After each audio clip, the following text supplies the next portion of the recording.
In this module, we're going to speak about the elimination diet. The process is twofold. Phase 1 is omissions, removal of specific foods.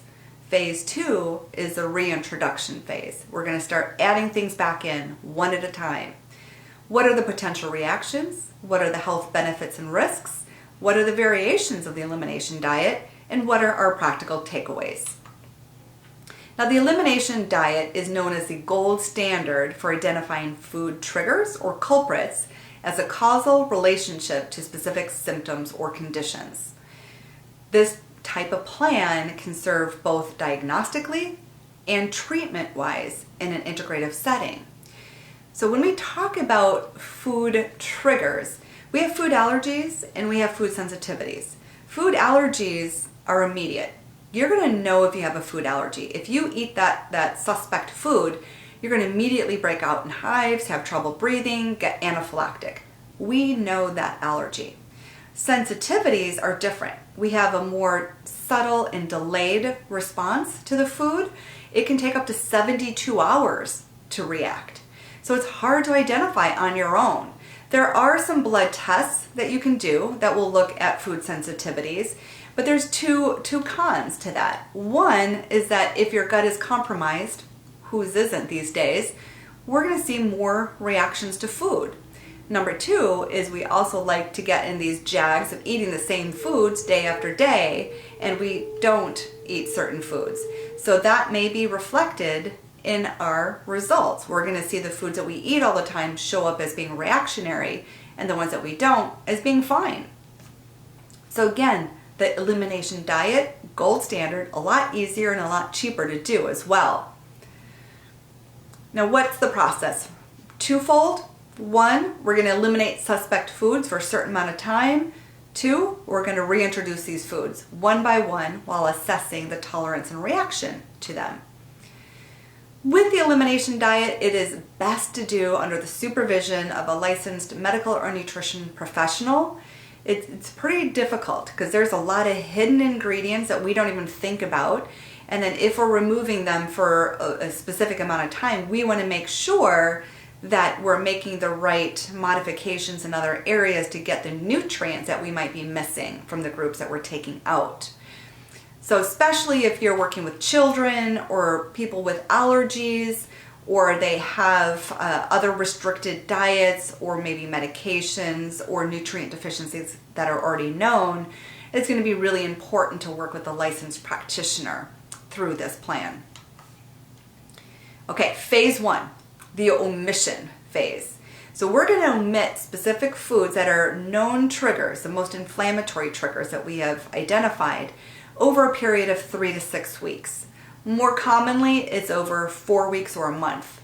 So we're going to take out eggs, beef, pork, shellfish, dairy, soy, peanut, wheat and gluten, corn, alcohol, caffeine, sugar, and depending on the health condition, we also may omit citrus or nightshade vegetables. Now, your nightshades are tomatoes, peppers, whether they're hot or bell, eggplant, white potatoes, cayenne, and paprika. Now, why we're omitting these is because these are going to be the most commonly inflammatory foods that are triggering the symptoms and the reactions in the body. So remember, we're going to remove them for about 4 weeks. Phase 2, we're going to start to bring them back in. Now, this can be an optional phase. If somebody does this, I often like to have somebody fill out a symptom questionnaire before they start. It's like, how are they feeling within their body and all the different systems? And then before we add them back in phase 2, let's repeat that symptom questionnaire to see the improvement. And I will say that from doing this for multiple decades with folks, I have seen people drop their points definitely in half, if not greater than 50%, closer to 75% by doing the elimination diet. So it is really the gold standard in limiting the symptomology that we get from specific food triggers. So let's come back to phase 2. We're going to determine the foods that we miss or are interested in testing in regards to how does our body respond. So day 1, we're going to eat 2 to 3 servings of one specific food in its purest of form. So those two are key. So only one food at a time, 2 to 3 servings worth throughout the day, and purest of form. So say it's going to be wheat. You would want to do a wheat pasta or a wheat tina cereal, not a bread or not a cereal, because there's going to be a lot of other ingredients that are going to play into that picture. So the purest of form, or like corn, it's corn kernels versus a corn tortilla or something that's made from corn. And it may be beneficial to start with a smaller serving, and if you tolerate it okay, then you can add a larger serving later in the day.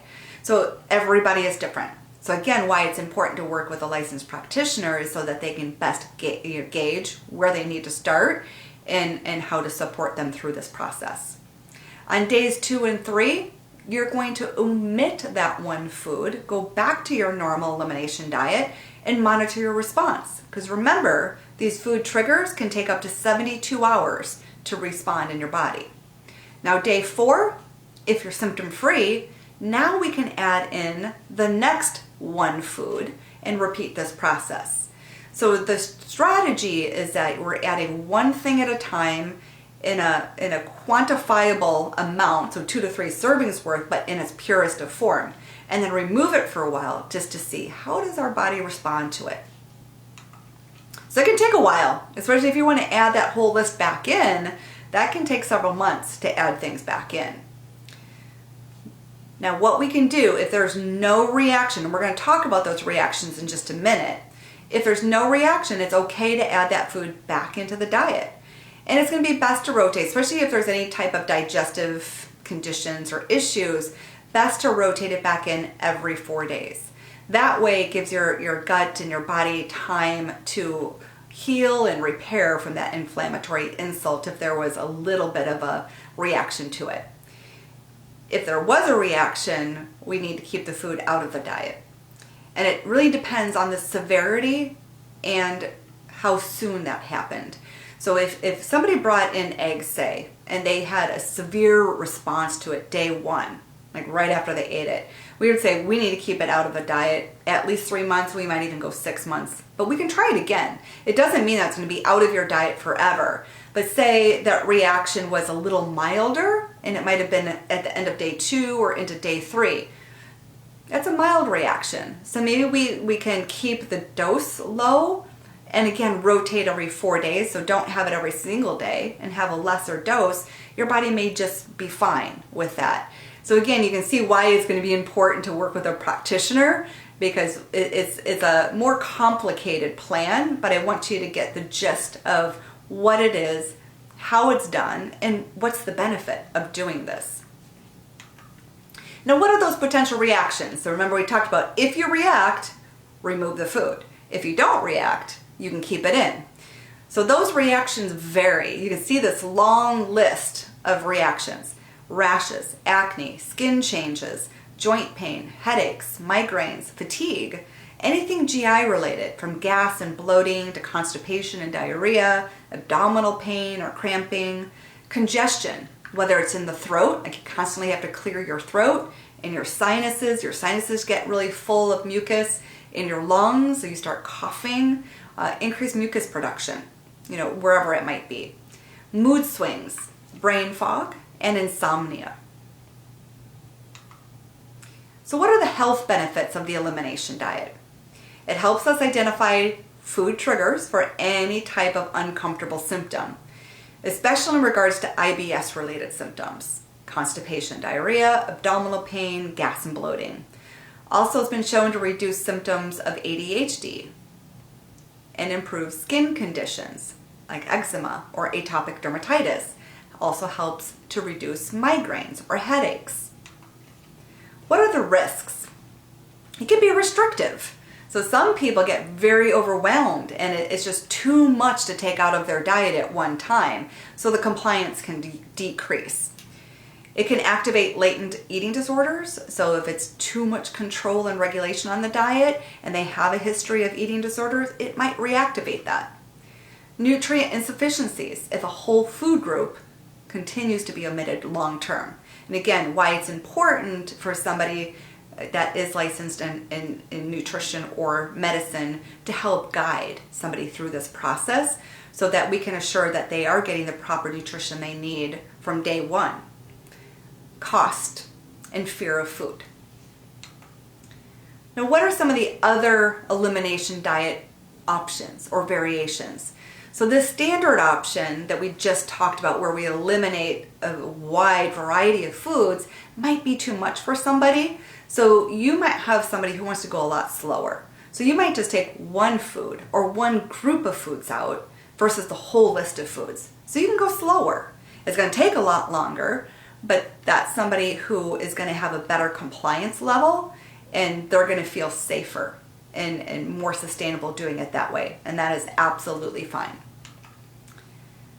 There's also another variation called low FODMAP. Now this is a mouthful. So low FODMAP has been shown to benefit thousands of people with functional bowel disorder, especially in that irritable bowel syndrome type of category. So what FODMAP stands for is fermentable oligosaccharides, disaccharides, monosaccharides, and polyols. So I told you that was a mouthful. Basically, FODMAPs are fermentable carbohydrates. And so they can affect our GI function. Now the process here is just like the standard. So you're going to have an elimination phase and you're going to have a reintroduction phase. The elimination phase for FODMAPs is typically 4 to 8 weeks max, because our FODMAPs are fermentable carbohydrates that are high in food sources for our microbiome. So for our gut health, we need to have these foods in. So we don't want to omit them long term. In the reintroduction phase, we're going to introduce by category of FODMAP. So whether it's under the fructan list or the fructose or the lactose or the galactin or the polyol. So it's all about type and amount. And so with the FODMAPs, you have a small portion when you bring it in on day 1. You add a little bit more day 2, then you add a little bit more on day 3. So it's a completely different process. So more than we need to get into for this certification. But again, knowing that for sure, if somebody has a functional bowel disorder, connect them with a nutrition practitioner who can guide them through either the standard elimination or the low FODMAP group. But this is going to be more on portion size versus the food alone. So this has got a lot of different nuances in it. Some of the biggest culprits in the FODMAP category that cause more of the GI related symptoms are garlic and onions, wheat, dairy because of the lactose, legumes and beans, avocado, mushrooms, and then a lot of other fruits and vegetables. So why, again, we don't want to do this long term, because we're restricting a lot of those very healthy antioxidant phytonutrient rich foods. There's also an autoimmune protocol diet, otherwise known as AIP. This is designed more for autoimmune conditions. We do need more research to determine the benefits long term. And so here we're going to eliminate a lot of foods. This is going to look similar to paleo, but there's going to be a few additional things removed. So we're taking out eggs, all nuts and seeds, coffee, alcohol, refined sugar and oils, dairy, nightshade vegetables, whole grains, and legumes. So if you look at that list, that's very restrictive. I mean, we have whole categories of food groups removed. So super important to work with a practitioner, because with taking all of these things out, we need to make sure that they're getting the proper nutrition through other food sources and or supplementation to support them through this process. So what are our practical takeaways from this module is, I think you heard it many, many times, with any of the elimination-based diets, it's super important to connect them with a licensed practitioner to guide them through one of these plans. Strive for nutrient balance via whole versus refined processed foods, and supplement as needed to achieve your optimal nutrient intake. So hopefully this helped give you a little bit of insight to the elimination type diets that are out there, and the validity and the importance of them. They're super strong in regards to their effect, but again, very important that you find a nutrition professional to partner with for your clientele to guide them through one of these processes. So looking forward to meeting with you next time.